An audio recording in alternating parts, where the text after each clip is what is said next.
আমি আজকে একাত্মতা ঘোষণা করছি এই কারণে, আমি আমার সন্তানের হত্যার বিচার চাই। আমি বিচার চাই, আমি বিচার চাই। এই বিচার আপনাদের নিশ্চিত করতেই হবে। আমার সব সন্তানের কাছে আমার অনুরোধ, আপনারা আমার সন্তানের হত্যার বিচার করুন। কারণ হাদির শেষ ইচ্ছা ছিল যদি মৃত্যু হয় তবু যেন আমার মৃত্যু বিচার হয়। আমি এই বিচার চাই। ইনসাফের বাংলাদেশ চাইলে যদি মৃত্যুবরণ করতে হয়, আর কত রক্ত দেবে আমাদের সন্তানেরা? আর সহ্য করার ক্ষমতা আমাদের নাই।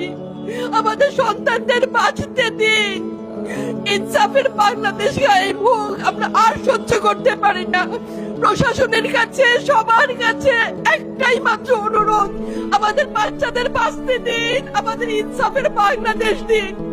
কথা বলার শক্তি আমার নাই, আমার চোখ ভরে আসছে। আমি সহ্য করার শক্তি আমাদের নাই। আমাদের বাচ্চাদের বাঁচতে দিন। প্রশাসন সজাগ হবে কবে?